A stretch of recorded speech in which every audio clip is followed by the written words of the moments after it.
गणेशोत्सवाला आजपासून प्रारंभ झालाय। पुणे पोलिसांकडून उत्सवाच्या कालावधीत शहर तसेच उपनगरात कडेकोट बंदोबस्ताचे नियोजन करण्यात आले। पुण्यातील गणेशोत्सवाच्या पार्श्वभूमीवर पुणे पोलीस आयुक्त अमितेश कुमार यांनी पत्रकार परिषद घेतली। काही महत्त्वाची माहिती त्यांनी दिली आहे, जसं की कधीपासून कधीपर्यंत लाऊडस्पीकर वाजणार, दारूबंदी कोणत्या दिवशी असणार, या सगळ्याबाबत सविस्तर माहिती आज आपण या स्पेशल रिपोर्टमधून जाणून घेणार आहोत। नमस्कार, मी धवल, देशोन्नतीमध्ये आपलं स्वागत। उत्सवाच्या काळात संभाव्य घातपाती कारवाया, अनुचित घटनांचा धोका विचारात घेऊन पुणे पोलिसांकडून बंदोबस्ताची आखणी करण्यात आली आहे। मध्यभागात होणारी गर्दी विचारात घेऊन पोलिसांनी बंदोबस्ताचे नियोजन केले। भाविकांचे मोबाईल, दागिने चोरी तसेच अनुचित प्रकार रोखण्यासाठी साध्या वेशातील पोलीस कार्यरत असणार आहेत। गणेशोत्सव काळात पुण्यात 7 ते 12 तारखेपर्यंत रात्री 10 पर्यंत लाऊडस्पीकर सुरू ठेवता येणार आहेत, तर 12 ते 17 तारखेपर्यंत म्हणजेच 5 दिवस शहरात रात्री 12 वाजेपर्यंत लाऊडस्पीकर सुरू ठेवण्यास परवानगी असणार आहे।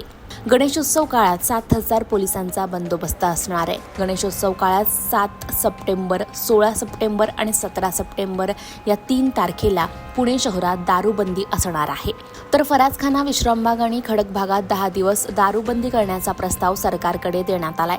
गणेशोत्सव काळात 756 आरोपींना प्रतिबंधात्मक नोटिसा बजावण्यात आल्यात। कोयता मिळणाऱ्या ठिकाणचा शोध घेऊन त्यावर कारवाई करण्यात येणार आहे। पुणे शहरात यंदा 3,798 सार्वजनिक गणेश मंडळे आहेत। घरगुती गणपतींची संख्या 6,64,257 इतकी आहे। गणेशोत्सवाच्या पार्श्वभूमीवर 1,742 लोकांवर प्रतिबंधात्मक कारवाई करण्यात आली आहे। सुमारे 7,500 पोलिसांचा बंदोबस्त पुणे शहरात असणार आहे।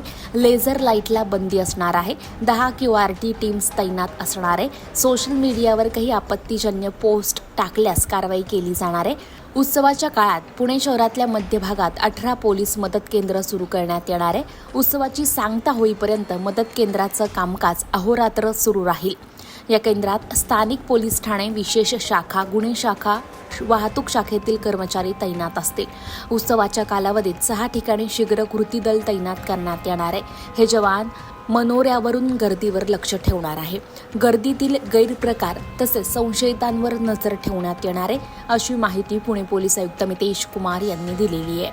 अशाच ताज्या बातम्या आणि नवनवीन अपडेट्ससाठी देशोन्नतीला फॉलो करा आणि पाहत रहा देशोन्नती।